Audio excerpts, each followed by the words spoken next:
Садыр Жапаров Аларча паркында эл менен жолукту. Президент Садыр Жапаров бүгүн 6 майда Аларча жаратылыш паркына барды. Бул туурасында президенттин маалымат саясатынын жетекчиси Тайырбек Орунбеков Facebook баракчасына жазды.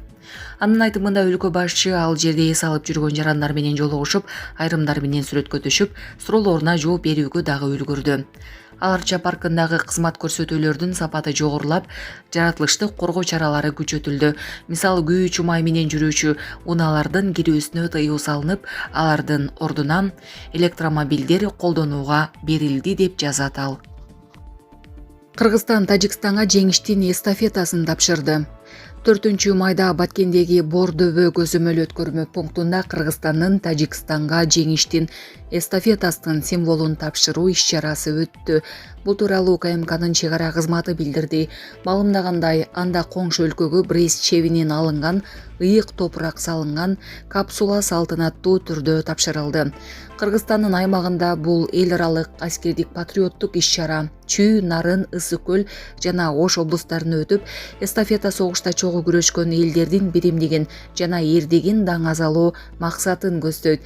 Бул маанилүү учур эки коңшу мамлекеттин тарыхый эстеликтерге болгон урматын, өз ара түшүнүшүүнү жана туруктуу өнөктөштүктү терең чагылдырат.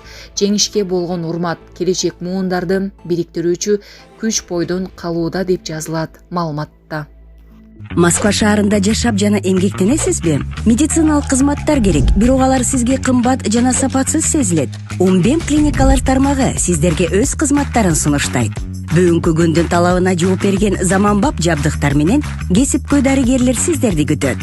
Бизде сиз стоматолог, тиш дарылоонун бардык түрлөрү, уролог, невролог, лор, терапевт, хирург, окулист, педиатр, УЗИ жана башка дарыгерлердин кеңешин алып дарылануу мүмкүнчүлүгү бар.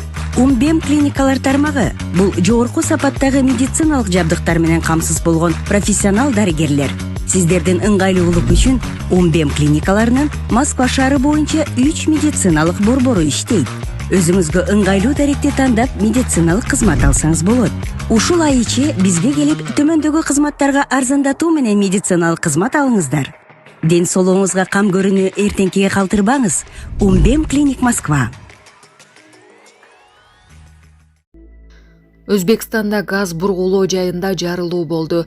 5 майда Өзбекстандын Сурхандария облусундагы Байсуун районунда газ бургулоо жайында жарылуу болуп, чоң өрт чыкты.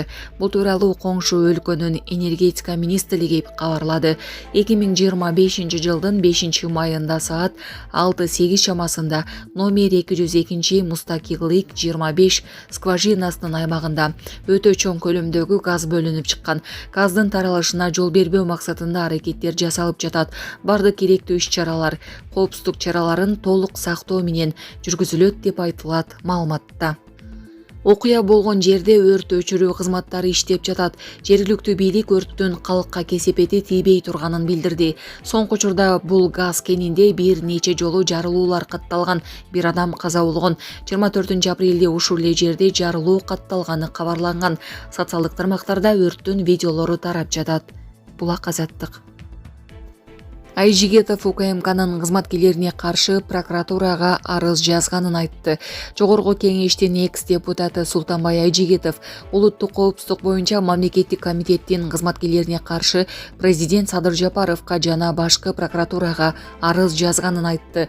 Ал аны жана жубайы Гүлзат Жолдошованы кармоо учурунда УКМКнын кызматкерлери күч колдонгонун, анын жыйынтыгында жаракат алып, ооруканага түшүп калганын айтып, арызды 4 майда түндүк тиркеме менен жөнөткөнүн билдирди. Конституциядан баштап бардык мыйзамдар бузулуп, адамдын жөнөкөй эле укуктары сакталбай жатат. Мындай болбойт деди ал. Арыз тууралуу президенттин басма сөз кызматы, атайын кызмат жана башкы прокуратура комментарий бере элек. 30 апрелде УКМКнын кызматкерлери Султанбай Айжигитовду аялы Гүлзат Жолдошова менен кармап, суракка алып барган учурда жаракат алып, ооруканага түшкөнүн билдирген.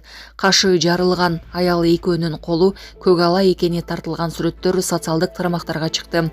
Улуттук коопсуздук боюнча мамлекеттик комитеттин төрагасы Камчыбек Ташиевдин тарапташы Регион телеканалынын жетекчиси Өткүрбек Рахманов Султанбай Айжигитовду жана анын жубайын кармоо учурунда денесинен жаракат алды деген маалыматтарды четке каккан. УКМК Айжигитовго жана Гүлзат Жолдошовага кызмат абалынан кыянаттык менен пайдалануу менен иш козголгон. Атайын кызмат мурдагы депутат жубайын жогорку кеңештин аппаратына мыйзамсыз жумушка киргизип, бюджетке 3 миллион 200 миң сом зыян келтирилгенин билдирген. Султанбай Айжигитов аялы мыйзамдуу иштегенин билдирип, саясий куугунтукка кабылганын айтууда.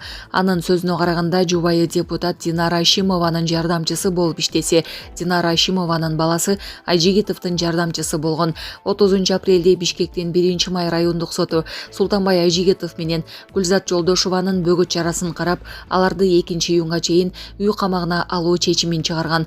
67 жаштагы Султанбай Айжигитов быйыл 5 мартта жогорку кеңештин жыйынында Кыргыз-Тажик чек-арасы боюнча билдирүү жасагандан кийин алгач Ыйман Нуру фракциясынан чыгарылып, андан соң мандатынан ажыратылган. Ал мунун барын саясий куугунтук деп атап келет. Ошондой эле азыр депутаттык мандатым бар деп эсептейт. Булак Азаттык. Жол кыймылынын коопсуздугун көзөмөлдөө башкы башкармалыгы.